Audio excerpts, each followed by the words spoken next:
오늘 나눌 말씀은 빌립보서입니다.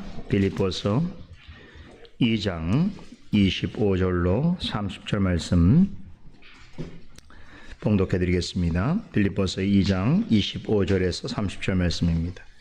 그러나 에바브로디도를 너희에게 보내는 것이 필요한 줄로 생각하노니 그는 나의 형제요 함께 수고하고 함께 군사된 자요 너희 사자로 나의 쓸 것을 돕는 자라. 그가 너희 무리를 간절히 사모하고 자기 병든 것을 너희가 들을 줄을 알고 심히 근심한지라.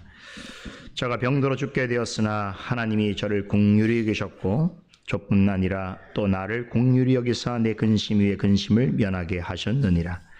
그러므로 내가 더욱 급히 저를 보낸 것은 너희로 저를 다시 보고 기뻐하게 하며 내 근심도 덜려 함이니 이러므로 너희가 주 안에서 모든 기쁨으로 저를 영접하고 또 이와 같은 자들을 존귀 여기라.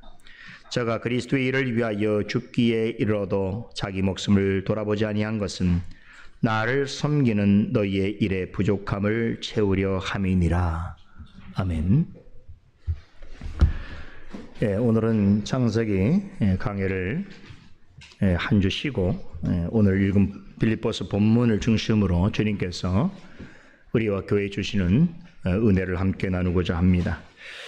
여러분도 잘 아시다시피 이번 회기 동안 제가 우리 노회장으로서 섬기다 보니까 지난 노회 이후로 주일 오후에 철퇴하는 일이 좀 잦아지고 있습니다. 여러 노회에 여러 교회의 행사가 있고 또 저에게 부탁하는 것이 있어서 설교를 하러 가야 되는 상황이 지속되고 있습니다.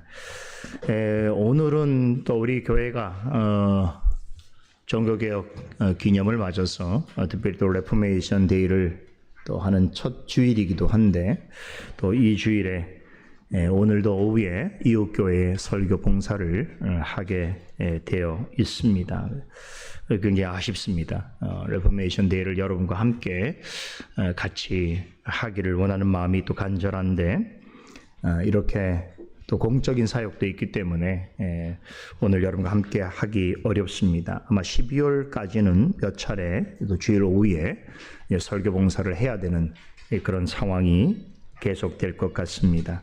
노회장으로서 노회에 속한 교회와 목회자들과 성도들을 섬기는 것은 매우 당연한 일이고 또 누군가는 반드시 해야 할 일이기 때문에 이번 회기 동안 주님께서 저와 우리 교회에 맡겨주신 사역이라고 생각하고 제가 직을 내려놓는 그때까지 죽게 하는 마음으로 충성을 다하려고 합니다. 이 자리를 빌어서 모든 성도 여러분들의 또 지속적인 기도와 또 이해를 부탁드립니다. 노예에 소속된 교회들의 임직식이나 위임식이 할 때마다 그 교회의 형편과 상황을 제가 고려해서 가장 적합한 말씀을 전하려고 애를 쓰고 있습니다. 그러다 보니 매번 다른 본문을 가지고 설교를 하게 되는데 최근에 제 마음 가운데 참 여러 교회에서 말씀을 전하면서 우리 교회 성도님들하고도 전하면 참 좋겠다라고 하는 그런 말씀이 있었습니다. 지금 우리 교회 형편에서 나누면 참 좋을 말씀인데 제가 참 밖에서만 이렇게 말씀을 또 전하게 되는 현실이 참 아이러니하면서도 또 한편으로는 그런 기회가 주어지기를 바라는 마음도 있었습니다. 분명한 것은 다른 교회에서 이렇게 설교할 때에 우리 교회와 같지 않은 것은 사실입니다. 예식을 겸하는 그런 예배에 있어서 이제 설교를 하다 보니 아무래도 설교에 시간적인 제약도 많고 또 교회마다 말씀을 듣는 회중들의 그 분위기 또 수준의 차이가 있습니다. 그래서 설교하면서도 정말 많은 고민을 하면서 말씀을 전하게 됩니다. 아무래도 말씀을 옳게 해명하고 또 그것을 설득하는 데 있어서는 시간과 또 여러 가지 환경적인 부분이 많이 낯섭니다. 그러다 보니까 예식과 관련해서 필요한 내용을 간추려서 핵심적인 상황을 전달하는 경우가 많습니다. 이것이 나름 외부 교회 설교를 해야 하는 설교자로서의 고충이라고 생각합니다. 오늘 오후에도 제가 가서 설교하는 그 교회도 제가 그 교회 상황에 가장 맞는 그런 말씀을 준비해서 갑니다만 여러 가지 제약적인 요소들이 있어서 사실은 이 설교를 하러 가는 마음이 그렇게 편치가 않습니다. 특히나 말씀을 듣는 준비가 잘 되어 있지 않은 그런 교회 회중을 만나게 되거나 또 말씀이 주는 은혜보다 다른 무엇에 더 큰 신경을 쓰는 분들이 다수를 이루고 있는 자리에서는 참 설교할 때 참 답답한 마음이 들고 심지어는 제 스스로가 설교를 빨리 끝냈으면 좋겠다 이런 생각을 하게 되는 경우도 있습니다. 죄송한 얘기입니다만 심지어는 우리 목사님들 중에서도 설교보다 다른 것에 관심이 있는 분들에 있어서 그런 분들의 표정까지 다 감안하면서 설교를 해야 되는 상황에서는 마음에 좀 여의치 못한 부분들이 있습니다. 그래서 설교를 하고 설교 사역을 마치고 우리 교회로 돌아올 때가 가장 평안합니다. 자연스럽게 제 마음속에 평안이 몰려오고 미소를 되찾게 됩니다. 우리 교회 강단이 가장 좋습니다. 그리고 여러분이 제일로 좋습니다. 많은 회중을 만나보니까 우리 교회만한 교회와 우리 교회 성도만한 회중이 없어요. 감사하게 생각합니다. 오늘 전해드릴 말씀은 제가 이웃교회에 전한 말씀인데 그러나 말씀드린 것처럼 충분한 이 말씀을 전할 수 있는 여건이 확보가 되지 않았습니다. 그래서 많은 말씀을 다 전달하지 못했는데 그럼에도 뭐 그 자리에서도 또 귀담아 듣는 성도님들이 있고 그래서 끝나고 나서 저에게 오셔서 말씀의 은혜를 또 받았다고 공감과 또 감사를 표현하는 분들도 더러 있습니다. 그런데 이 말씀을 제가 전하는 중에 우리 교회 성도님들하고도 나누면 좋겠다라고 하는 그런 마음을 주님께서 저에게 주셨습니다. 그래서 오늘은 제가 아주 편안한 마음으로 부담이 전혀 없는 우리 교회니까 그래서 그런 마음으로 말씀의 의미를 충분히 살펴보면서 여러분들과 함께 말씀의 은혜를 나누려고 합니다. 자, 우리가 신앙생활을 하다 보면 종종 신앙의 롤모델이라는 말에 대해서 주고받을 경우가 있지요. 여러분에게 신앙의 롤모델이 될 만한 사람이 있습니까? 또 여러분의 마음속에 신앙의 선배 혹은 신앙의 롤모델로서 닮아가고 싶은 이가 있습니까? 여러분이 만약에 이런 질문을 듣게 된다면 여러분들은 누구를 가장 먼저 떠올리게 됩니까? 혹여 이런 질문 앞에서 나는 신앙의 롤모델이 필요 없습니다. 왜냐하면 내가 롤모델이 되기 때문이죠. 뭐 이렇게 말할 수 있는 사람이 있을까 모르겠습니다만 그런 사람은 교만한 자겠죠. 그죠? 조금이라도 성숙한 사람은 그렇게 답하지 않을 것입니다. 신앙의 롤모델은 내 자신이 아닌 나보다 나은 사람에게서 찾아야 하는 것입니다.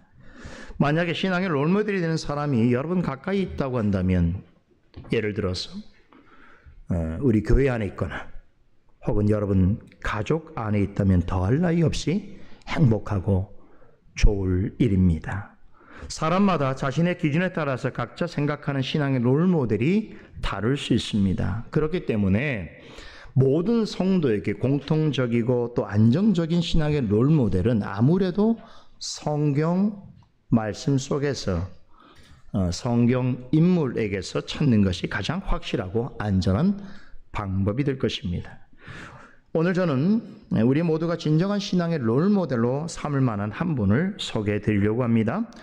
오늘 본문 말씀을 통해서 만나게 되는 에바브로디도라고 하는 인물입니다.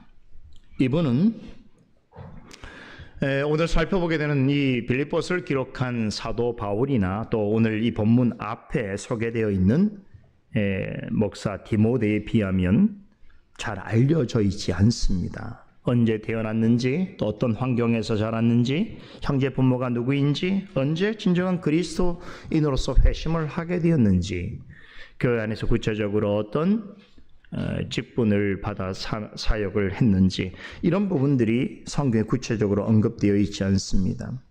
이름은 소개되어 있지만 거의 무명의 성도에 가까운 분입니다. 디도라고 하는 이름은 성경 중에서 오직 빌립보서에서만 2번 언급될 뿐입니다. 그래서 그 성경을 좀 많이 읽어보신 분들, 교회를 좀 오래 다니신 분들은 이름은 좀 기억할 만한데, 그런데 이분이 누군가라고 물으면 딱히 답할 것이 생각나지 않은 그런 인물이기도 하지요. 그런데 그렇기 때문에 저는 오히려 여러분과 저와 같은 보통의 그리스도인과 더 친근하고 가까울 수 있다고 생각합니다. 바울과 디모데처럼 탁월하고 또 유명한 사람은 아닐지라도 어쩌면 보통의 그리스도인에게는 더 친숙하게 다가올 수 있는 그런 효과가 있는 인물이기도 합니다. 말씀드린 대로 에바브로디도는 사도 바울과 디모데와는 비교할 만한 대상이 아닙니다. 이면 다르게 말하면 그는 우리와 같은 성정을 가지고 있는 매우 평범한 성도입니다.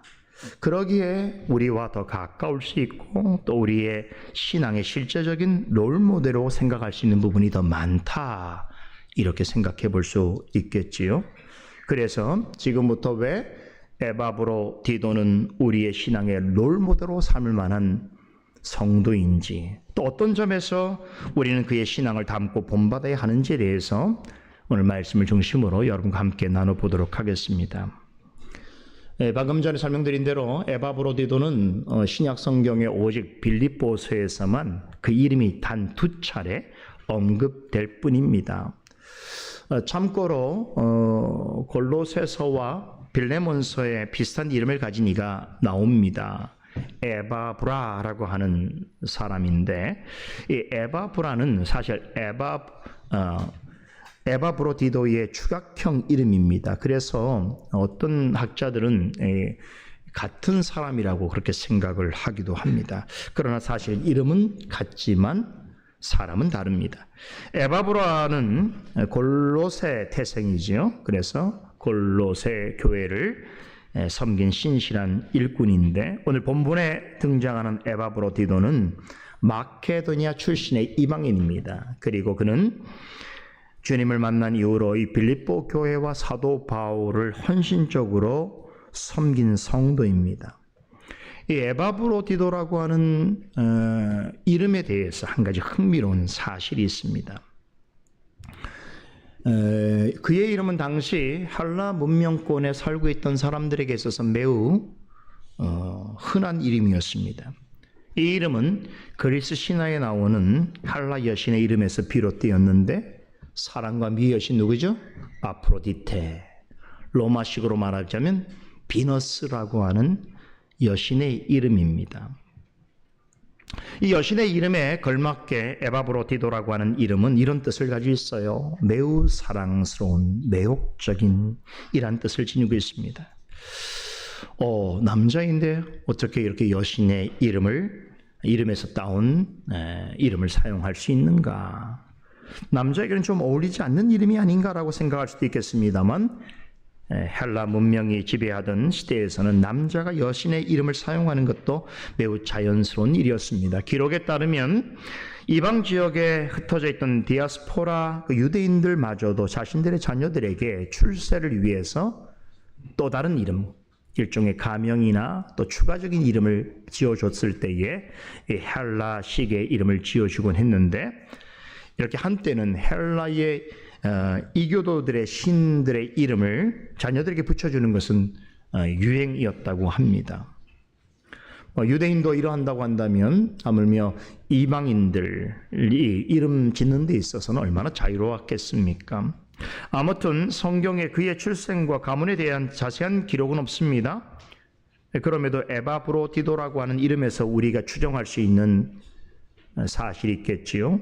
그는 이교도 문화 속에서 이방신을 친숙하게 생각하고 숭배하는 가정에서 태어나서 성장한 이방인이라는 것입니다. 그런데 오늘 본문에 소개되고 있는 에바브로디도는 더 이상 이교도나 불신자가 아닙니다. 그는 초대교회에 있어서 없어서는 안 될 아주 진실한 그리스도인이요, 또 바울로부터 교회로부터 엄청난 신임과 신뢰를 받고 있는 아주 중요한 교회 일꾼이 되어 있습니다. 그가 언제 주님을 만났는지는 알 수 없지만 바울이 빌립보 교회의 그를 소개할 때는 더 이상 이방 신에게 사랑스럽고 매혹적인 이교도가 아니라 하나님과 사도에게 그리고 교회에게 대하여 사랑스럽고 매력적인 한 성도가 되어 있었습니다. 자, 그럼 본격적으로 이 에바브로디도라는 인물이 어떤 점에서 우리의 신앙의 롤모델이 될 만한 사람인가에 대해서 자세하게 살펴보도록 하겠습니다. 25절을 다시 주목해 봅니다. 사도 바울이 에바브로디도를 부르는 5가지 명칭이 언급되어 있습니다. 에바브로디도를 가리켜서 5가지 사용되는 명칭은 2가지 종류로 구분될 수 있는데, 먼저 언급된 3가지는 사도 바울과 직접적으로 연관된 명칭입니다. 나머지 2가지는 빌립보 교회와 관련해서 그에게 주어진 명칭이라고 할 수 있습니다.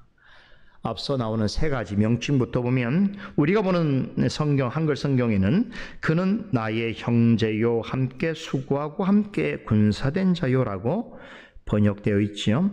그런데 우리말 성경보다 영어 성경은 이 명칭들이 어떻게 구분되어 있는지를 좀 더 명확하게 번역하고 있습니다. 예를 들어 NIV를 보게 되면 그는 나의 형제요, 함께 수고하고 함께 군사된 자를 my brother, my fellow worker, my fellow soldier라고 번역하고 있습니다. 그러니까 바울은 에바브로디도를 향해서 먼저 뭐라고 얘기합니까? 나의 형제, 나의 일꾼, 나의 군사라고 하는 3가지 명칭으로 부르고 있다는 것이죠.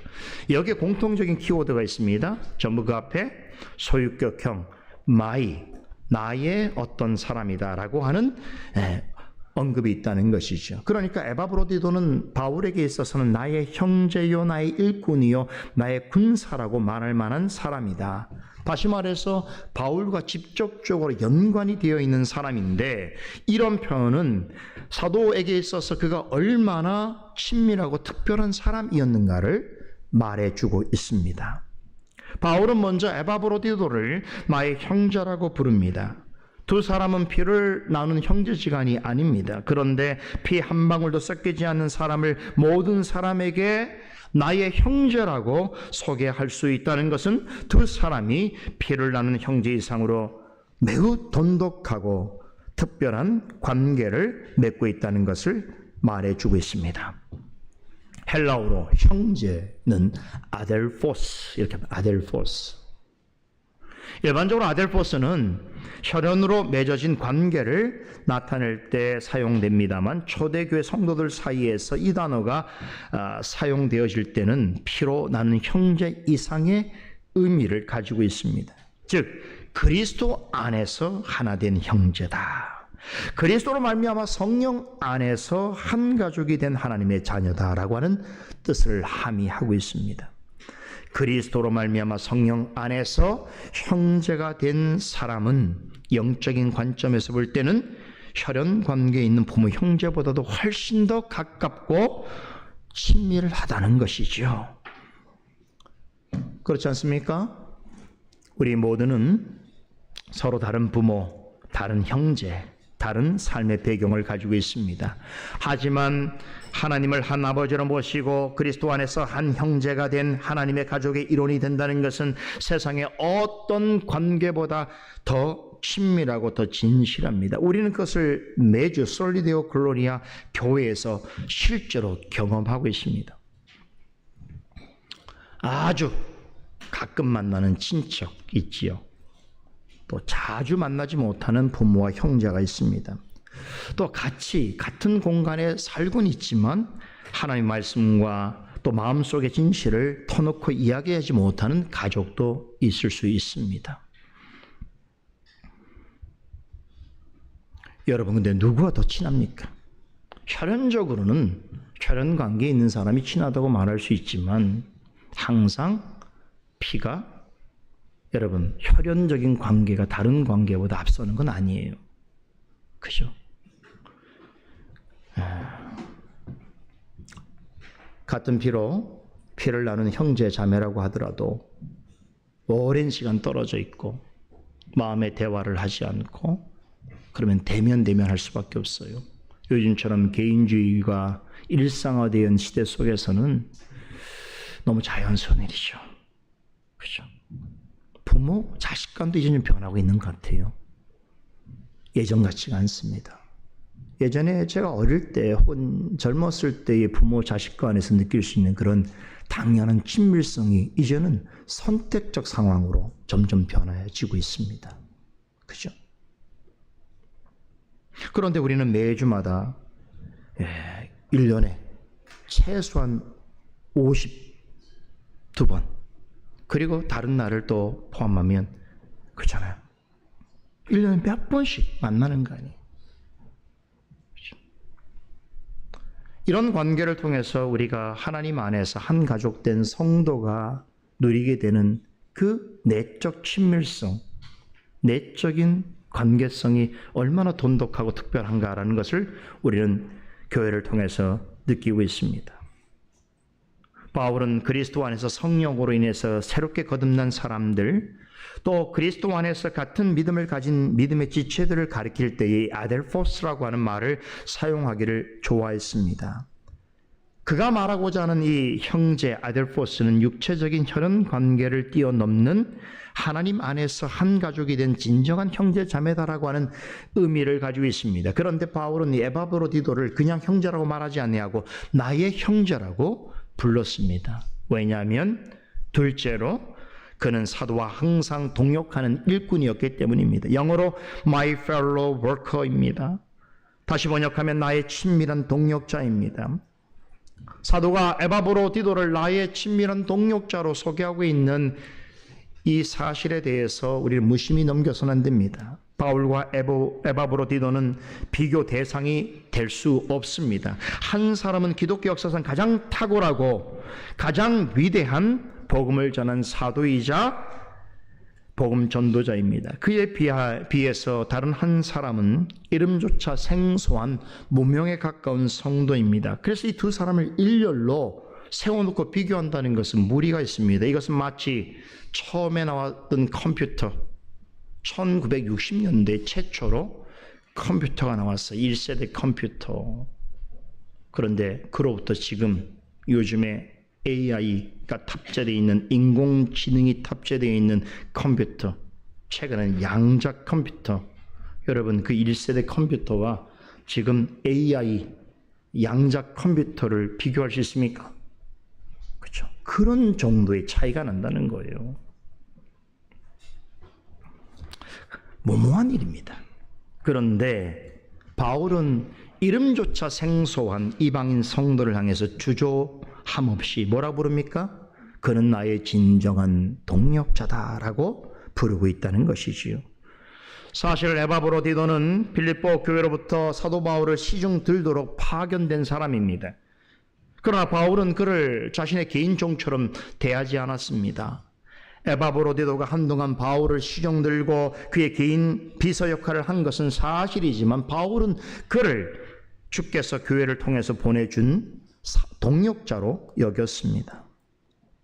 성경에 에바브로디도가 바울처럼 직접 복음을 증거했다는 기록은 없습니다. 복음서를 기록했다는 일도 없습니다. 하지만 그는 자신의 자리에서 주님의 교회를 세우고 또 사도와 복음 전도자들이 복음을 전한 일을 힘써 도왔습니다. 그렇게 하는 것이 주님께서 자신을 그리스도인으로 구별하시고 교회로 부르신 목적이고 주님과 교회에 충성하는 일이라고 생각했습니다. 성도라고 해서 모두가 다 동일한 일을 하는 것이 아닙니다. 모든 성도가 다 바울과 디모데가 될 수가 없습니다. 주님과 교회를 섬기는 일에 있어서는 각자 부르신 목적과 맡기신 사명이 다릅니다. 직분과 소명과 은사는 사람마다 다릅니다. 그래서 목사는 목사대로, 또 장로는 장로대로, 집사는 집사대로 교회의 직분을 맡은 자로서 할 일들이 있는 것이지요. 하지만 직분과 직임은 달라도 주님 안에서 각각이 가지고 있는 부르심과 은사와 그 직무에 대해서 차별하거나 무시해서는 안 되는 것입니다. 목사와 장로와 집사는 교회의 머리이신 예수 그리스도의 세 가지 직분인 선자직과 제사장직과 왕직을 주님의 몸된 교회로 부르신 소명과 주신 은사를 따라서 실행하는 직분입니다. 각기 받은 사명과 은사의 분량대로 직분을 받아서 머리 대신 그리스도를 수종들고 그의 몸된 교회를 섬기는 일이기 때문에 조금 더 필요한 중요한 직무가 있고 또 좀 더 신경 써서 존중해야 하는 그런 역할이 있다고 하더라도 본질상 교회의 직분은 하나님 앞에서 평등하고 동등합니다. 교회의 직분을 가지고 누가 더 높은가, 누가 더 존귀한가, 누가 더 자랑할 만한가 혹은 그렇지 않은가를 따지는 그런 위계적인 관계로 생각해서는 안 된다는 것입니다. 교회에 허락하신 모든 직분은 본질적으로 주님을 수종드는 일이며 또한 교회를 섬기는 것입니다. 그런 면에서 교회 직분은 본질상 봉사직입니다. 섬기는 일이. 그런 점에서 주님의 몸된 교회를 섬기도록 부름받은 모든 직분자는 주 안에서 동력자입니다.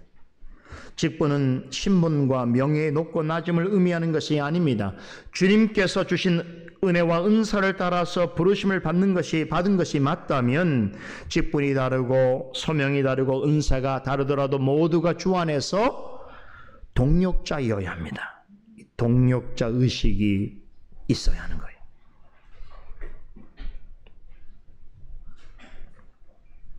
에바브로디도는 정식으로 직분을 맡은 성도가 아니었습니다. 그럼에도 그에게는 교회와 사도를 위해서 특별하게 맡겨진 일이 있었습니다.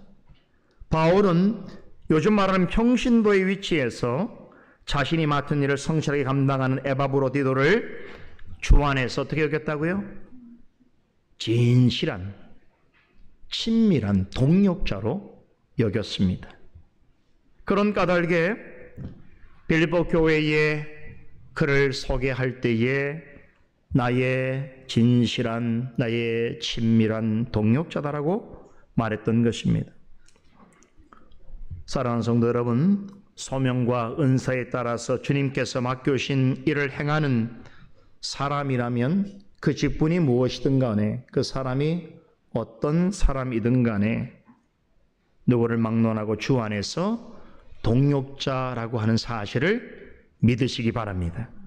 우리는 주님께서 당신의 교회와 양떼를 위해서 동력자로 부르신 그런 성도를 존중하고 사랑해야 합니다. 직분을 맡지 않았다고 해서 낮추어 보거나 함부로 대하거나 차별해서는 안 됩니다. 주님의 몸된 교회를 위해서 즐거이 봉사할 줄 알고 말씀으로 교회를 세우고 섬기는 목사와 장로와 집사를 이해하고 도울 줄 알며 주신 은사를 가지고 주님의 교회와 성도를 유익하게 하는 일에 기쁨으로 헌신할 줄 아는 성도는 누구를 막론하고 주 안에서 존중받고 사랑받아야 할 주 안의 동력자입니다. 우리 교회는 이런 동력자들이 많아요. 그래서 얼마나 기쁜지 몰라요. 여러분, 이런 동력자들이 많은 교회는 축복받은 교회입니다. 그걸 아셔야 돼요.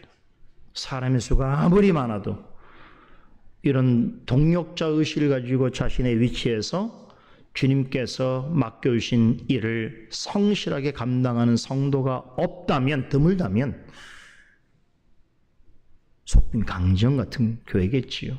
그러나 비록 숫자는 적을지라도 그 공동체에 모여있는 대부분의 성도들이 자신이 교회에 공적인 직분을 가지고 있든 그렇지 않든 상관없이 자신의 자리에서 위치에서 맡은 바 소임을 다하기 위하여 애를 쓰고 교회에 세우신 직분자들을 돕고 이해하고 또 나아가서 모든 성도들을 특별히 교회에 연약한 자들, 어린 성도들, 초신자, 방문자, 연약한 자들을 돕고 또 그들을 이해하기 위해서 애를 쓰는 성도들이 있다고 한다면 그런 성도들이 있는 교회는 참으로 좋은 교회이며 축복받은 교회입니다. 앞으로 우리 솔리데오 글로리아 교회도 이런 주의 동력자들이 더 많아지는 그런 교회가 되어야 하겠습니다. 저는 우리 교회 자녀들을 생각할 때에 그 생각을 갖게 되는 거예요. 지금은 우리 자녀들이 열심히 주는 것을 받고 먹여주는 것을 먹고 자라고 있지만 이 자녀들이 언젠가 자신의 역할을 감당할 수 있는 그런 장성한 자들이 되어서 나타내 보일 저들을 통하여 나타나게 될 교회의 참 실상이 어떠한가를 생각해 본다면 그것은 엄청난 기대가 되는 것이죠. 저들은 앞으로 솔리데오 글로리아 교회를 이끌어갈 중요한 교회의 제목이요 주 안의 동력자들이 될 것입니다. 우리가 그런 마음으로 자녀들을 대해합니다. 셋째, 바울은 에바브로디도를 나의 함께한 군사라고 부릅니다. 왜 그를 군사라는 말로 부르는 것일까요? 복음으로 교회를 세워가는 사역 현장은 언제나 치열한 영적 전쟁터를 방불하기 때문입니다. 천국 복음은 아무런 어려움이나 수고 없이 수월하게만 전파되는 경우가 없습니다. 우린 그것을 예수님께서 전하신 마태복음 13장의 씨 뿌린 비유를 통해서 확인할 수 있습니다. 천국 복음은 농부가 씨를 뿌리듯이 세상에 전파되어지는데 천국 복음이 뿌려진다고 해서 다 좋은 열매가 맺는 것은 아니라는 것이지요.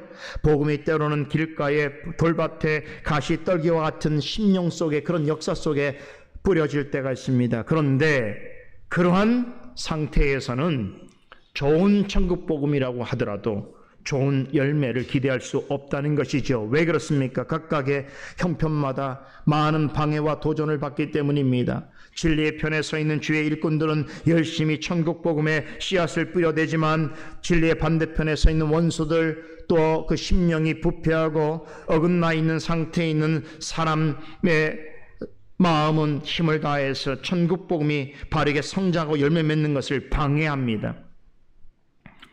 우리는 안팎으로 천국 복음이 열매를 풍성하게 맺지 못하게 되어지는 역사가 나타나도록 하는 온갖 종류의 해유와 조롱과 협박과 비난과 경멸과 고난 속에 있습니다. 이런 것들이 천국 복음을 담대하게 증거하지 못하게 할 뿐만 아니라 천국 복음을 열매를 맺지 못하게 합니다.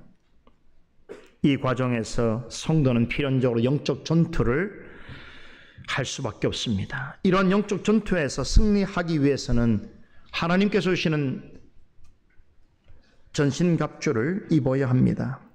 즉 하나님이 주시는 진리로 허리띠를 삼고 의의 흉배를 붙이고 평안의 복음에 예비된 신을 신고 믿음의 방패를 가지고 구원의 투구를 쓰고 무엇보다 가장 중요한 무기인 성령의 검인 말씀을 가지고 영적 전쟁 가운데 나아가야 합니다. 바울이 보기에 에바브로디도는 영적으로 잘 준비된 군사 같은 사람이었습니다. 에바브로디도는 빌립보 교회로부터 바울이 감옥에 수감되어 있을 때에 그를 시중 들도록 보냄을 받았습니다. 사도가 감옥에 갇혀 있는 그 자체만으로도 그것은 이미 영적으로 큰 전쟁을 치르고 있는 상황입니다. 에바브로디도는 바울과 초대교회를 대상으로 사탄과 대적자들이 엄청난 공격을 퍼붓고 있을 당시에 바울 곁에 머물면서 그를 도와야 했습니다. 그 자체가 그에게도 엄청난 고난이었을 것입니다. 에바브로디도는 바울을 도와야 한다라고 하는 이유로 인하여서 바울과 더불어서 고난과 환난을 겪어야 했습니다. 그죠? 그럼에도 그는 결코 흔들리거나 쓰러지지 않았습니다. 바울이 그를 다시 빌립보 교회로 보내줄 때까지 여러 가지 어려움 속에서 바울과 더불어서 그것을 겪고 견뎌내야 하는 중에서도 한마디 불평 없이 믿음으로 영적 싸움을 싸우면서 자신에게 주어진 소임을 충성스럽게 감당해 나갔습니다. 바울은 그런 그를 빌립보 교회 성도들에게 나와 함께 군사된 자요라고 소개하고 있습니다. 바로 나와 함께 군사된 자다라고 하는 이 말은 치열한 영적 전장에서 잘 참아내어서 마침내 승리하는 성도에게 주어진 참으로 영예로운 훈장과 같은 명칭이다 볼 수 있습니다. 우리도 주님 앞에 서는 날 주님께서 나와 함께한 군사와 같은 자다라고 할 때는 그것이 우리에게는 훈장이 되는 것이겠죠. 이제 남은 두 명칭이 있습니다. 앞서 말씀드린 대로 이 명칭은 에바브로디도와 빌립보 교회와의 관계 속에서 부르게 된 것입니다. 재미있는 것은 먼저 나온 세 가지 명칭의 공통 키워드는 나의, 영어로 my라고 하는 말이라고 했는데 나머지 두 가지 명칭의 키워드는 너희, 곧 you라고 하는 말입니다. 우리 성경에 너희 사자로 나의 쓸 것을 돕는 자라고 표현이 되어 있는데 영어 성경에는 아주 간략하게 your messenger and your minister라는 말로 번역하고 있습니다. 바울은 빌립보 교회와 관련해서 에바브로디도를 가리켜 먼저 너의 사자라고 부릅니다. 여기서 사자라고 하는 말은 메신저를 가리킵니다. 빌립보 교회 성도들은 누구보다도 바울의 복음 사역에 많은 관심을 가지고 있었습니다. 사도 바울이 빌립보에서 복음을 전하고 교회를 세운 이후에 그가 떠난 지 오래되었지만 빌립보 교회 성도들은 여전히 바울과 그의 사역을 귀히 여겨서 계속해서 그를 돕고자 했습니다. 놀랍게도 바울이 빌립보를 떠난 지 한참 지났는데도 복음을 전하고 교회를 세우는 일에 헌신하는 사도를 돕는 일에 있어서 그들의 관심과 열심은 조금도 줄어들지 않았습니다. 그러던 중에 바울이 로마 감옥에 갇혔다는 소식을 전해 듣게 되었을 때에 빌립보 교회 성도들은 성심껏 모은 헌금을 그에게 전달하려고 했습니다. 그런데 이 중요하고도 엄중한 일을 아무에게나 맡길 수 없었습니다. 이 사역을 위해서 빌립보 교회가 선택한 사람이 바로 에바브로디도입니다. 오늘 본문에는 자세한 언급이 없습니다만 이 일을 위해서 빌립보 교회가 얼마나 고심하고 기도하였을지는 말하지 않아도 충분히 짐작하고도 남습니다. 우리 빌립보 교회를 대신해서 우리가 정성껏 모은 이 헌물을 전달할 사람이 과연 누구인가? 우리 중에 누가 이 귀한 일을 감당할 수 있을까? 그들은 기도와 또한 협의 속에서 한 사람을 선택합니다. 그가 바로 에바브로디도였던 것입니다. 이것은 무엇을 의미합니까? 빌립보 교회가 그를 선택했다는 것은 역설적으로 그가 모든 성도들에게 얼마나 큰 신뢰를 받고 있는가를 말해주고 있습니다. 에바브로디도는 자신을 교회의 사자로 택해서 사도에게 보내고자 했던 빌립보 교회의 결정을 두말 없이 따릅니다. 그리고 교회를 대신하여 메신저로서의 역할을 충실히 감당합니다. 바울은 그런 에바브로디도를 빌립보 교회 성도들만큼이나 신뢰했습니다. 그런 까닭에 그를 다시 빌립보 교회로 돌려보내면서 그를 가르쳐 주저없이 그는 당신의 교회의 사자다, 빌립보 교회의 메신저다라고 소개하게 되었던 것입니다.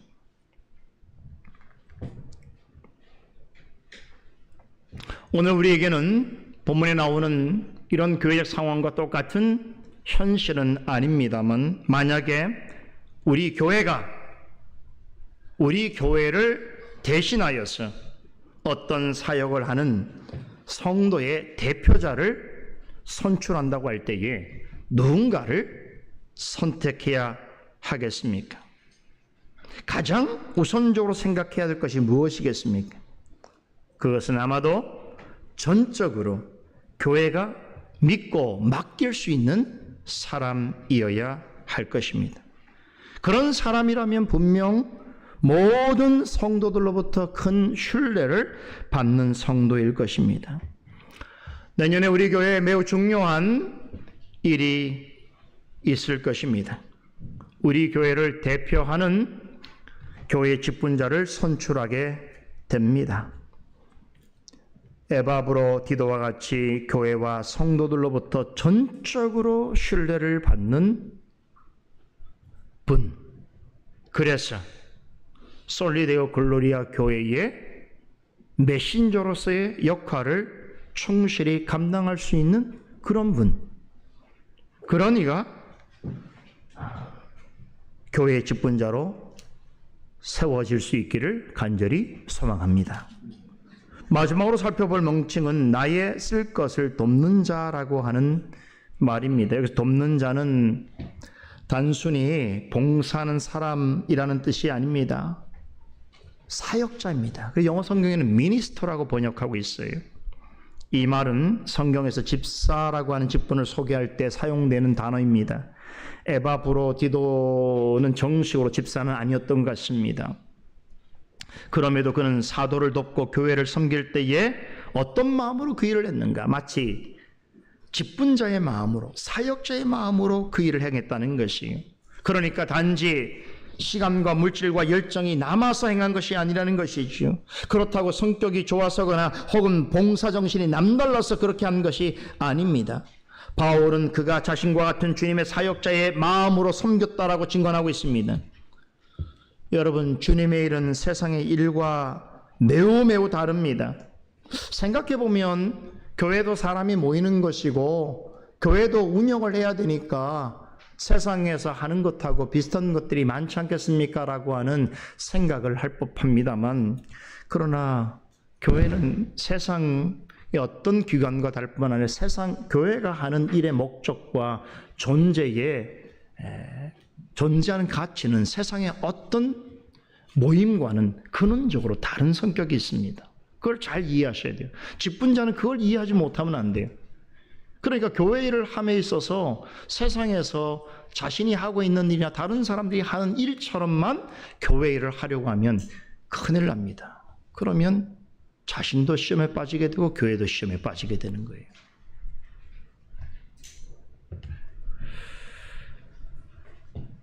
여러분, 세상에서는 어떻습니까?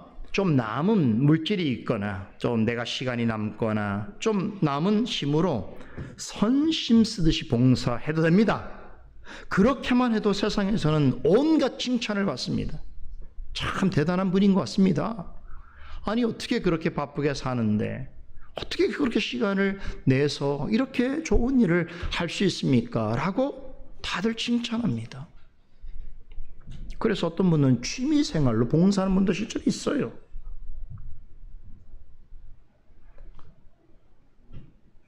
하지만 주님의 일은 그런 태도로 임해서는 안 되는 것입니다. 교회에서 봉사하는 것을 마치 체면치레하듯이 하는 분들이 있어요.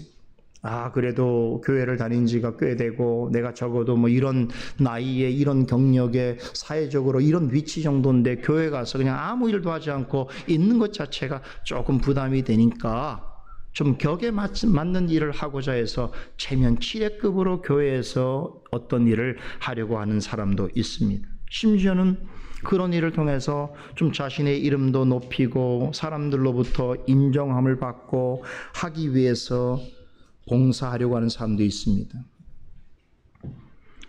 어느 교회에서는 직분자가 되기 전에는 열심히 봉사합니다. 하지 말라는 일까지, 할 수 없는 일까지 막 나서서 엄청난 열심을 보이다가 이제 직분자가 되고 나면 어떻게 합니까? 그때부터는 다 손 내려놓고 대접만 받으려고 해요. 직분자가 되기 전에는 그렇게 열심히 움직이던 손도 직분자 된 후로는 허리춤에만 가 있어요. 뒷춤에만. 그렇죠. 그리고 사람들로부터 인사와 대접을 받으려고 합니다. 하나님이 기뻐하시는 직분자가 아닙니다. 오히려 그런 사람은 교회의 해가 될 수 있습니다. 주님의 몸된 교회를 위한 봉사는 시간이 나야, 물질이 많아야, 건강해야만 하는 것이 아닙니다. 본문에 돕는 자라고 하는 이 말에 해당되는 헬라어 레이툴기아라고 하는 말은 빌립보서 2장 17절과 빌립보서 4장 17절에 나오는데 거기서는 제물과 봉사라는 말로 번역되어 있습니다. 하나님께서 기뻐하시는 봉사는 제물을 바치는 사역자의 마음으로 정성과 힘을 다해서 행하는 봉사다라는 뜻입니다. 에바브로디도는 빌립보 교회에서 모은 헌금을 바울에게 전달할 때에 하나님께 향기로운 제물을 바치는 사역자의 심령으로 행했습니다. 내년에 우리 교회에 있게 될 안수집사 몇 분을 선출하게 되는 그런 일에 있어서도 이 집사라고 하는 말은 헬라어로 디아코노스라고 하는데 이 말은 직역을 하면 섬기는 자입니다. 그러니까 집사 말 자체가 섬기는 자다 이런 뜻이에요. 특별히 집사는 성도들이 헌금한 물질을 가지고 주님과 교회를 섬기는 직분을 맡은 사람입니다. 그래서 집사에게는 봉사와 구제, 이것이 가장 중요한 사역입니다. 헬라어로 구제라고 하는 말 역시 섬기다는 뜻을 지니고 있습니다. 여러분, 주 안에서 주님의 교회와 성도들을 섬길 수 있다는 것이 얼마나 존귀하고 귀한 일인 줄 아세요? 섬길 수 있는 자리에 있다는 것, 그것도 공적으로. 이게 얼마나 큰 복인 줄 아세요? 예수님께서 마태복음 23장 11절에 이렇게 말씀하셨어요. 섬기는 자가 너희 중에 가장 큰 자라고 하셨어요. 그러니까 인간적으로 높고 인간적으로 큰 자는 아닐지라도 주님께서 보실 때 가장 큰 자는 섬기는 자라고 하셨어요. 간혹 집사 직분을 목사와 장로보다 못한 그보다 아래 직분으로 생각하는 이들이 있습니다. 참 멍청한 생각이죠. 큰 착각입니다. 목사와 장로가 하는 그런 은사와 직무가 다를 뿐이지 집사 역시 하나님의 종이요 교회의 사역자입니다. 그리스도께서 교회에 맡기신 국률과 봉사의 사역을 이렇게 실제적으로 감당할 수 있는 직분이 집사입니다. 그러니까 쉽게 말하면 주님께서 말씀하시는 큰 자의 복을 받을 수 있는 가장 좋은 직분이 사실은 집사예요. 집사는 섬기는 자이기 때문에 섬기는 것보다 큰 일은 없어요. 그러니까 이렇게 생각하시면 돼요. 내가 섬김의 은사가 있다고 생각하면 하나님께서 혹시 나를 집사로 부르실까 생각을 해야 될 거고, 섬김의 은사가 부족한 사람이라고 한다면 섬김의 은사를 가지고 있는 복된 사람이 되기 위해서 집사가 되기를 소망하셔야 돼요. 기억하셔야 됩니다. 섬길 수 있다는 건 복이에요. 섬기게 하시는 축복과 은혜를 받아 누리게 되기 때문에 그래요. 섬기려고 하는 마음을 가지면 섬길 수 있도록 하나님께서 복을 주십니다. 그걸 아셔야 돼요. 좋은 기회예요. 누군가를 섬길 수 있는 것보다 복된 일이 없다는 것을 마음에 안고 섬길 수 있는 것이 얼마나 큰 기쁨이고 즐거움이고 감사인 줄을 알면 마음으로 소망하셔야 돼요. 그러면 하나님께서 정신적으로, 육체적으로, 물질적으로, 경제적으로 그 일을 감당할 수 있는 은혜와 능력도 주시는 겁니다. 그런 마음으로 교회 직분자를 대하셔야 돼요. 직분을 대하셔야 된단 말이에요.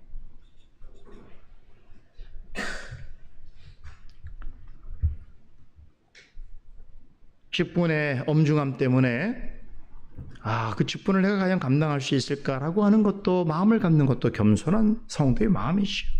그러나 또 한편으로는 주님의 교회를 위해서 내가 구별된 자리에서 섬길 수 있다는 게 얼마나 큰 복이요 은혜인가 생각하여 그 일을 위해서 마음에 품고 주님께 지혜를 달라고, 은혜를 달라고, 능력을 달라고, 그것을 감당할 수 있는 환경과 여건을 허락해 주시기를 위하여 기도하는 것도 성도가 해야 될 일인 거예요.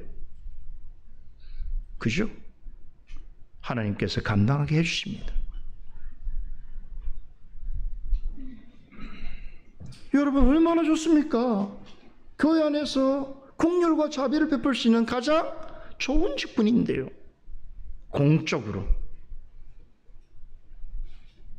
그래서 성경은 집사가 되기 위해서는 마음의 국률함이 있어야 하고 재정과 재물을 다루는 일을 하기 때문에 진실한 믿음과 지혜가 충만해야 하고 성도들로부터 신뢰와 칭찬을 들을 만한 사람이어야 한다고 성경은 말하고 있습니다.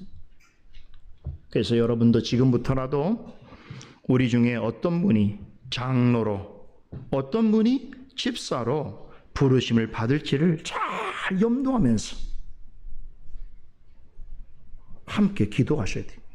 그리고 주님의 사역자의 마음을 품은 그런 직분자가 우리 교회에서 많이 나올 수 있도록, 세워질 수 있도록 함께 기대하고 기도하셔야 됩니다. 내년은 우리 교회가 그런 역사 속에서 가장 큰 복을 누릴 한 해가 될 것입니다. 저는 확신합니다. 앞으로 지금까지 우리 교회가 걸어온 이 길뿐만 아니라 앞으로 가는 우리 교회의 발걸음에 중대한 새로운 초석을 놓는 한 해가 될 것입니다. 왜요? 직분자들이 세워질 것이기 때문에 그렇죠. 오늘 본문에서 바울은 자신과 빌립보 교회와 특별한 관계를 맺고 있는 에바브로디도를 소개하면서 그에 관한 또 다른 특별한 계획을 전합니다. 그를 다시 빌립보 교회로 보내고자 하는 뜻을 밝히지요. 그 이유가 본문 26절 이하에 나옵니다. 참 이 대목도 정말 우리에게 많은 도전과 교훈을 줍니다. 과연 그러한가 들어보세요. 바울은 에바브로디도를 떠나 보내기로 결심한 두 가지 이유를 언급하는데, 첫째는 그가 빌립보 성도들을 간절히 사모하고 있다는 것을 알았기 때문입니다. 에바브로디도는 지금 교회를 떠나 있습니다. 그리고 감옥에 갇혀 있는 사도 바울을 시중 들고 있습니다.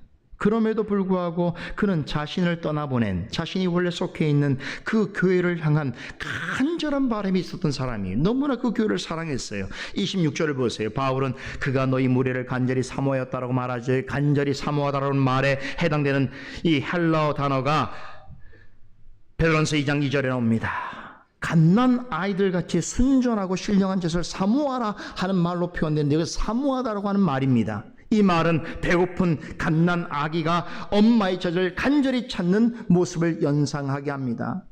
여러분, 성도에게 교회는 엄마의 품과 같은 것입니다. 어린아이가 엄마 품에 젖을 간절히 찾는 것처럼 성도는 그런 마음으로 교회를 갈망하는 것입니다. 에바브로디도는 교회의 부탁을 받아서 잠시 교회를 떠나 있지만 자신이 섬기던 교회를 향한 그 사랑과 열망은 한순간도 식지 않았습니다. 아니, 오히려 떠나 있는 시간이 길어질수록 교회를 향한 그리움은 더욱더 간절해졌습니다. 바울은 그런 에바브로디도의 모습을 매우 귀하게 여겼습니다. 바울의 입장에서 볼 때는 그는 정말로 자신에게 기묘한 사람입니다. 그가 자신의 곁에 있는 것은 여러모로 매우 큰 도움이 될 뿐만 아니라 유익합니다. 더군다나 감옥에 갇혀있는 자신의 형편에서 볼 때는 누군가 자신을 이렇게 근저에서 돕는 일은 너무나 필요한 일이었습니다. 그러나 그럼에도 바울은 그런 그를 빌립보 교회로 돌려보낼 결심을 합니다. 놀라운 것은 빌립보 교회가 그런 요청을 한 것이 아닙니다. 그렇다고 에바브로디도가 직접 가겠노라고 요구한 것도 아니었습니다. 왜 그랬을까요?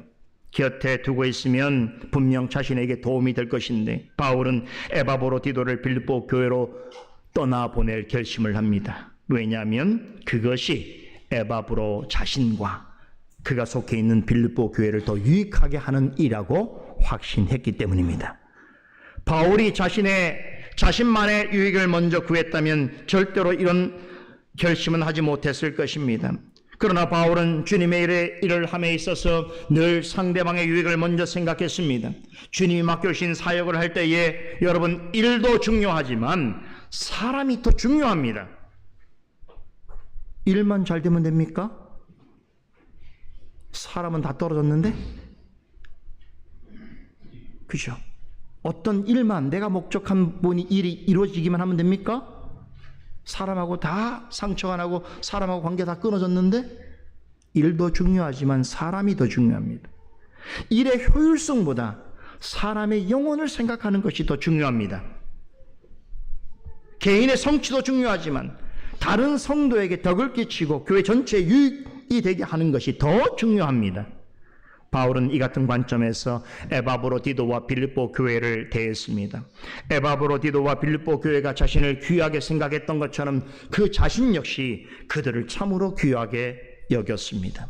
이렇게 둘의 관계는 자신을 좋게 하는 것을 먼저 구하기보다 서로에게 필요한 것이 먼저인가를 생각하는 관계였습니다. 에바브로디도와 빌립보 교회 성도들은 바울에게 유익한 것이 무엇인가를 생각한 반면에 바울은 에바브로디도와 빌립보 교회를 유익하게 하는 것이 무엇인지를 늘 먼저 고심했습니다. 여러분, 이런 관계가 목회자와 성도와의 관계여야 하는 거예요. 성도와 성도의 관계가 이런 관계가 돼야 하는 거예요. 나의 유익도 중요하지만 상대방의 유익이 무엇인지를 먼저 생각해 주는 관계가 되어야 하는 것이죠. 여러분, 자신의 유익을 먼저 구하는 것은 세상의 이치요, 세상의 법칙입니다. 하나님을 알지 못하는 사람들은 자신의 유익을 먼저 구하는 것이 가장 중요하다고 생각합니다. 그러나 주님의 일을 할 때는 어떻습니까? 우리는 먼저 상대방의 필요를 민감해야 됩니다. 상대방의 유익을 먼저 구할 수 있어야 합니다.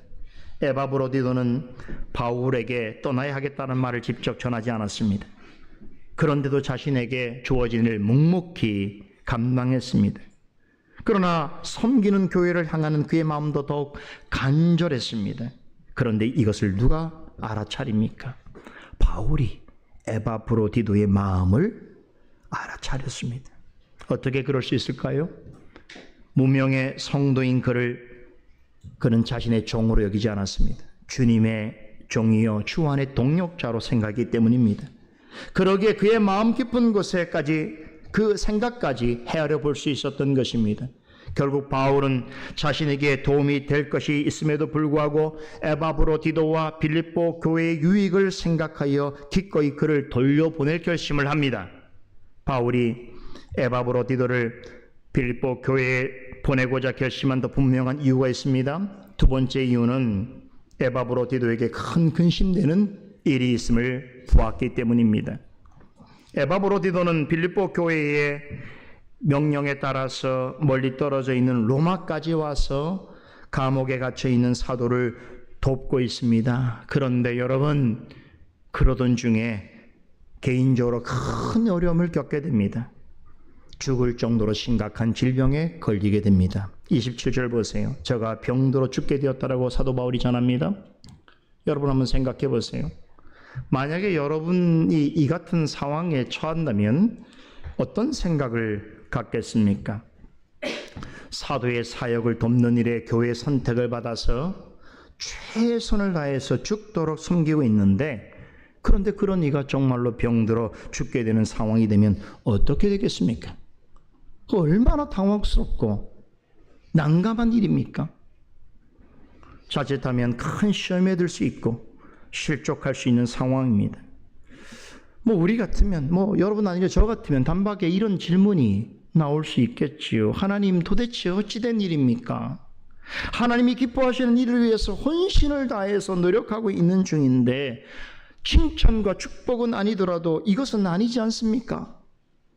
주님을 위해서 충성한 대가가 이렇게 몹쓸 질병에 걸려서 죽게 되는 것이라면 누구에게 내가 주님을 믿노라고 그렇게 말을 할 수 있겠습니까? 이렇게 될 거라면 왜 나를 이곳까지 보내셨습니까? 왜 이런 일을 나에게 맡기셨습니까? 여러분, 이런 불평과 원망이 안 생기겠습니까? 안 생기면 대단한 믿음 가지신 분이에요. 의문이 안 들겠어요. 여러분, 우린 에바브로디도와 똑같은 상황은 아니라도 얼마든지 이와 비슷한 경우에 처할 수 있음을 기억하셔야 합니다. 성도는 주님의 일을 힘써하는 중에 생각지 못한 어려움과 예기치 못한 고난에 얼마든지 직면할 수 있습니다. 우리 2주 전이었나요? 우리 교회 우리 가장 어린 자녀들과 우리 유치부 또 초등부 자녀들 또 우리 교사분들 또 부모님들과 함께 제가 양화진에 합정동에 있는 양화진 그 외국인 묘연에 다녀왔습니다. 거기엔 조선말에 우리나라 땅에 복음을 전하러 온 145명의 외국인 선교사와 그들의 가족이 안장되어 있습니다. 그런데 제가 이번에 가서 좀 유심히 봤던 것이 그 묘연 북서쪽의 가장 낮은 자리에, 맨 아래 자리에 보면 그 귀퉁이 한편에 아주 조그마한 무덤들이 있습니다. 이 조그마한 무덤은 65명의 아기들의 무덤입니다.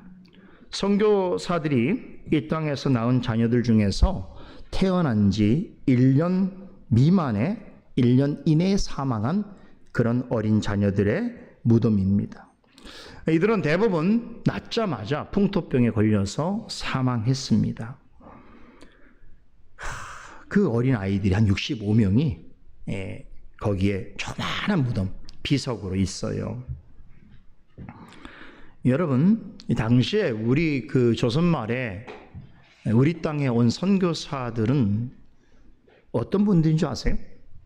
오늘날 관점에서 볼 때는 정말로 엘리트 중에 엘리트들이었습니다. 거기에는 정말로 그 좋은 가문에서 태어나서 좋은 대학을 나오고 좋은 그런 환경 속에서 자란 분들이 많습니다. 엄청난 실력을 가지고 있는 분들이 많았어요. 그래서 놀랍게도 좀 감사한 것은 한국에 보내진 이 선교사 중에 정말로 탁월한 분들이 너무나 많았다는 것은 우리 역사에서 얼마나 큰 은혜인가 하면 그분들이 와서 얼마 되지 않아서 조선말을 다 습득해버렸어요. 그 습득해서 그분들이 그 어려운 조선말, 그 말을 가지고 설교를 하고 글을 썼고 사전을 만들고 성경을 편찬하고 했단 말이에요. 그런 역사는 거의 외국 선교사 역사에는 찾아볼 수가 없어요. 조선 땅에서는 그렇게 됐어요. 놀라운 일들이에요. 그러니까 그만큼 탁월한 분들이었어요. 그런데 그분들이 자기 나라에 있었더라면, 선교사로 오지 않았더라고 한다면 아마 자기 나라에서 성공과 안온한 삶이 보장되었을 것입니다. 그들의 자식도 행복하고 유복한 삶을 살았을 것입니다. 아무리 믿음이 좋은 선교사라고 한다고 해도 복음을 전하기 위해서 이름도 잘 모르는 이방 땅에 오자마자 자신의 아내와 자녀들을 잃을 것을 상상이나 했겠습니까? 당시에 조선 땅에 온 선교사들은 대부분 20, 30대 앞날이 창창한 젊은이들이었습니다. 그런데 이들 중에는 이 땅에 와서 몇 년 사역하지 못하고 순교하신 분들도 있습니다. 그럼에도 주님을 사랑하고 복음을 사랑하고 우리나라 백성을 사랑하여서 이 땅에 와서 복음의 씨앗을 뿌렸습니다. 복음을 들고 이 땅을 찾아온 선교사들과 그들의 가족의 순교를 각오한 헌신과 희생의 터위 위에 오늘 한국 기독교가 있는 것이 사실입니다. 오늘 본문에 에바브로디도가 죽을 병에 걸린 것을 저는 보면서 조선 말에 복음을 들고 우리나라를 찾아왔던 외국인 선교사들과 그들의 가족이 생각이 났습니다. 감옥에 갇힌 사도를 도우라고 교회로부터 파송을 받았는데 그 일을 헌신적으로 감당하고 있는 중에 죽을 병에 걸려버린 것이, 이게 얼마나 안타깝고 당황스러운 상황입니까? 하지만 주님의 일을 할 때에 이런 예상치 못한 어려움과 고난이 얼마든지 있을 수 있다는 걸 우린 기억해야 됩니다. 하나님의 일이기에 모든 것이 원하는 대로 술술 풀려야 한다라고 생각하는 것은 사실은 미신에 가까운 자기 확신입니다. 사도들을 생각해 보세요. 사도 바울만 생각해 보세요. 고린도 11장에 사도 바울이 겪은 고난에 관한 목록이 나오지 않습니까? 바울은 복음을 전하면서 직접 여러 가지 다양한 고난들을 겪은 사실을 이렇게 전하고 있습니다. 고린전서 11장 13절로부터 27절, 여러분 잘 아시는 말씀이죠. 한번 읽어볼게요. 내가 수고를 넘치도록 하였지만, 이제 바울의 고백입니다. 옥에 갇히기도 더 많이 하고 매도 수없이 맞고 여러 번 죽을 뻔했으니 유대인들에게 40에나 하나 가만매를 5번이나 맞았으며 3번 태장으로 맞고 1번 돌로 맞고 3번 파선하고 일주일을 깊은 바다에서 지냈으며 여러 번 여행하면서 강의 위험과 강도의 위험과 동족의 위험과 이방인의 위험과 신의 위험과 광야의 위험과 바다의 위험과 거짓 형제 중의 위험을 당하고 또 수고하며 애쓰고 여러 번 자지 못하고 줄이며 목마르며 여러 번 굶고 춥고 헐벗었노라. 이게 다른 사람 얘기도 아니에요. 사도 바울이에요. 사도 바울이 뭐하다가 이렇게 고난당했다는 거예요. 오직 주의 복음을 전하다가 이런 일을 당했다는 것입니다. 만일에 오늘날 복음 사역자들에게 이 복음 사역자로 들어서는 이 기준을 사도 바울 같은 이런 고난을 당하는 것이 조건으로 제시된다면 한 사람이라 손들고 나올 사람이 있겠습니까? 어렵잖아요. 그렇잖아요. 여러분, 인정해야 됩니다. 경건한 성도라도 죽을 병에 걸릴 수가 있고 훌륭한 목회자로도 큰 환난에 처하여 낙심할 수 있으며 믿음 좋은 성도도 큰 시험에 빠질 수 있습니다. 아주 심각한 경우에는 자신의 구원받음에 대하여 의심하게 될 수도 있습니다. 에바브로디도 역시 충분히 그럴 수 있는 형편에 있었습니다. 하지만 놀라운 사실은 이 무명에 가까운 성도는 이와 같은 환경 속에서도 그의 믿음은 전혀 흔들리지 않았다는 것입니다. 주님께 전혀 불평하지 않았다는 것이에요. 자신을 선택하여 보낸 교회를 향하여 원망하지 않았습니다. 죽을 만큼 아프고 괴로웠지만 자신을 사도에게로 보낸 교회의 결정과 그 모든 일 가운데 역사하시는 하나님의 섭리에 관해서는 그는 조금 더 의심하지 않았습니다. 30절을 보면 에바브로디도는 병이 악화되어 거의 죽음의 문턱에 이르렀지만 그런 상황에서도 그리스도의 일을 위해 자기 목숨을 돌아보지 아니하고 더 열심히 섬겼다라고 전하고 있습니다. 에바브로디도는 질병의 문제와 자신에게 맡겨진 사역을 혼동하지 않았습니다. 병들어 죽을 상황에 처해 있음에도 주님의 몸된 교회를 위한 사명을 감당하는 일에 있어서는 자기 감정과 자기 형편보다 심지어 자기 목숨보다 주님의 일을 더 우선시했습니다. 그런 중에 그의 가장 큰 근심이 무엇인 줄 아세요? 놀랍게도 자신의 질병이 아니었습니다. 그의 근심은 자신을 여기로 보낸 빌립보 교회 성도들에 대한 것이었습니다. 자신이 질병에 걸린 것을 염려할 빌립보 성도들을 더 염려하고 있었던 것입니다. 26절을 보세요. 자기 병든 것을 너희가 들은 줄을 알고 심히 근심한지라. 대단하지 않습니까? 중한 병에 걸려서 죽을 줄은 모르는 상황에 처해 있는데도 자기 자신의 문제를 염려하기보다는 자신의 문제로 인해서 빌립보 교회와 그 성도들이 걱정하고 근심할까를 걱정하고 있는 것입니다. 자신의 유익을 먼저 생각하고 자기 중심적인 신앙생활에 익숙한 사람이라면 절대로 할 수 없는 일이죠. 내가 울 수밖에 없는 상황에서 나보다 더 아프게 우는 성도의 눈물을 아파하고 염려한다는 것은 그리스도의 사랑과 은혜를 깊이 경험해보지 못한 사람은 할 수 없는 일입니다. 에바브로디도가 빌립보 교회와 성도들을 생각하는 마음은 너무나 특별했습니다. 그저 인간적으로 보고 싶음 때문에, 그리움 때문에 있었던 것이 아닙니다. 그는 자신의 아픔보다 교회가 겪을 아픔을 더 염려했습니다. 이런 성도들이 있어야 돼요. 자신의 아픔도 중요하지만 교회의 아픔에 대해서 깊이 생각해야 돼요. 여러분, 이런 에바브로디도의 심정을 누가 가장 잘 알았겠습니까? 주님이시겠죠. 그리고 인간적으로는 바울입니다. 바울은 에바브로디도의 상심과 아픔을 누구보다 잘 알고 있었습니다. 그런 그를 곁에서 가까이 지켜보아야 하는 그런 바울의 마음도 무겁고 아팠습니다. 그러기에 바울에게도 근심이 생겼습니다. 27절 하반절에 바울은 이것을 근심 위에 근심이란 말로 표현하고 있습니다. 바울은 에바브로디도와 빌립보 성도들과 다르게 근심하는 마음을 가지게 되었습니다. 그것은 아마도 사랑하는 동역자 에바브로디도의 병세가 더 악화될까 하는 걱정이었을 것이고, 또 그로 인해서 빌립보 교회 성도들이 받을 큰 충격과 시리에 빠지지 않을까 하는 염려 때문이었을 것입니다. 결국 자신을 위해서 지금 이렇게 와서 헌신하고 돕고 있는데 자신과 함께하는 동안 이렇게 큰 곤란을 당한다고 한다면 혹시 그 개인과 그 교회가 얼마나 큰 상심에 빠질까를 걱정을 하게 되었던 것이죠.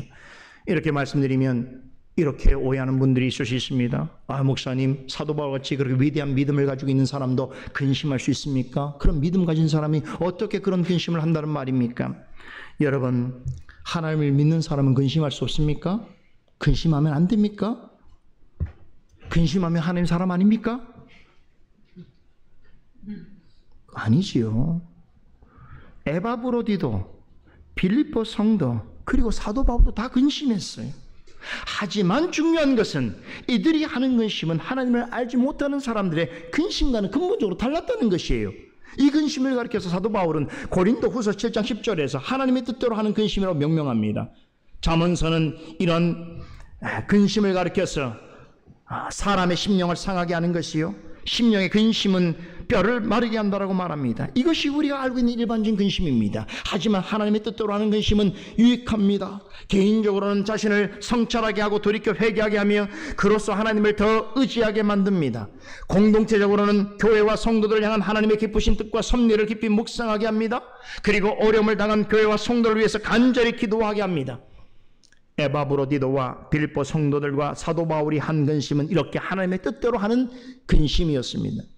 여러분, 이런 근심의 결과가 어떤 일이 벌어졌는지 아세요? 27절에 바울은 놀라운 고백을 합니다. 바울은 죽을 정도로 큰 질병에 걸린 에바브로디도가 자신의 문제로 빌립보 성도들이 근심할까 염려하는 그런 모습, 또 그것을 하나님 뜻 안에서 근심하고 있는 자신을 바라보면서 하나님 앞에 이렇게 고백합니다. 하나님이 저를 긍휼히 여기셨고 저뿐 아니라 또한 나를 긍휼히 여기셨다라고 고백합니다. 하나님 뜻대로 하는 근심을 가지고 하나님의 긍휼하심을 구하며 간절히 구할 때에 놀랍게도 사람이 생각할 수 없는 방식으로 하나님께서 하나님의 방식대로 모든 문제를 해결해 주십니다. 하나님께서는 에바브로디도에게 긍휼을 베풀어 주셔서 그의 병이 낫게 해 주십니다. 그로 인해서 에바브로디도와 빌립보 교회를 향해서 가졌던 사도 바울의 근심도 해소되었습니다. 다시 말씀드립니다. 바울과 에바브로디도처럼 훌륭한 신앙을 가지고 있어도 예기치 못한 시련을 만날 수 있습니다. 근심할 수 있습니다. 그럴 때 믿는 자가 할 수 있는 최선의 간구가 무엇이겠습니까? 바로 이것입니다. 하나님이여 불쌍히 여겨 주옵소서. 하나님의 긍휼하심이 없다면 인생의 문제와 근심으로부터 헤어나올 수 없습니다. 주님의 일을 하다 보면 근심하게 될 만한 일들이 많습니다. 인간적인 생각에서 비롯된 근심이든 하나님의 뜻대로 하는 근심이든 염려 없는 삶은 없습니다. 누구든 근심으로부터 완전히 자유로울 수 없습니다. 그때 하나님을 믿는 자로서 할 수 있는 최선의 일이 무엇일까요? 그럴 때 주여 나를 긍휼히 여겨 주옵소서. 주여 저를 긍휼히 여겨 주옵소서. 주여 교회를 긍휼히 여겨 주옵소서 라고 구하면서 하나님의 도우심을 구하는 일입니다. 빌립보 성도들은 큰 어려움을 당한 에바브로디도를 위하여, 에바브로디도는 자신 때문에 근심할 줄 모를 빌립보 성도들을 위하여, 그리고 바울은 에바브로디도와 빌립보 성도들을 위하여 하나님의 뜻대로 하는 근심을 하였습니다. 하지만 근심만 한 것이 아니지요. 긍휼과 은혜가 풍성하신 하나님께 이렇게 구했습니다. 주여 나를 또한 저를 불쌍히 여겨 주옵소서.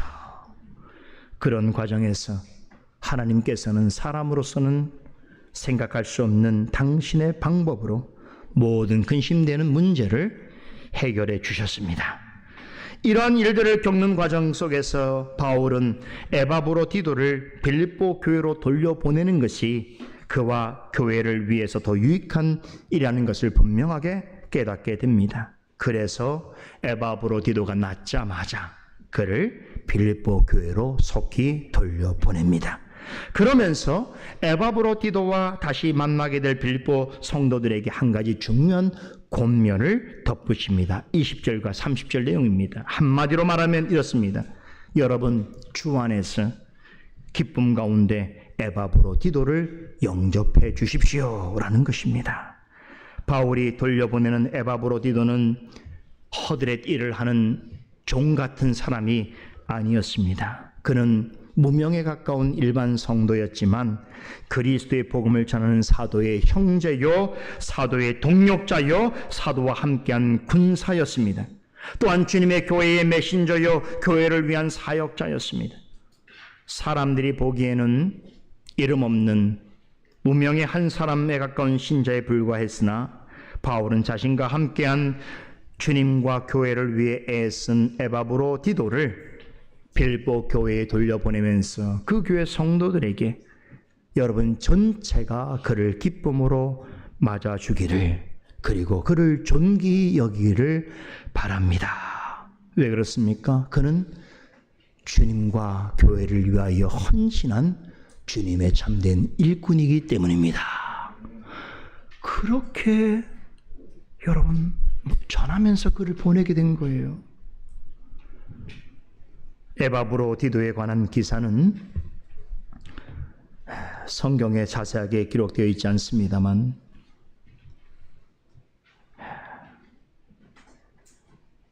그러므로 그를 기억할 사람이 세상에 많지 않을 줄 모릅니다. 어쩌면 이름도 없이 빛도 없이 살다간 무명의 성도였을 것입니다. 여러분과 저도 어쩌면 에바브로디도와 같이 평범한 한 사람의 성도로 살다가 주님의 나라에 갈지 모릅니다.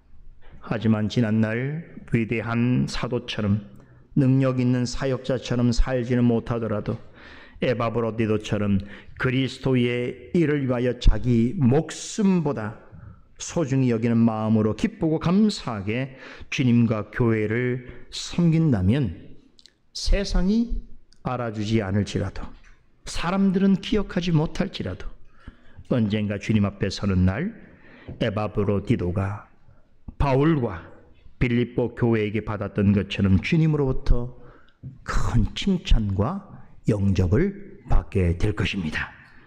에바브로디도와 같은 올곧은 신앙 정신 그리고 순종과 헌신과 사랑과 배려의 마음으로 주님의 몸된 교회를 힘써 사랑하고 섬기는 여러분이 많아지기를 간절히 소원합니다. 기도하겠습니다.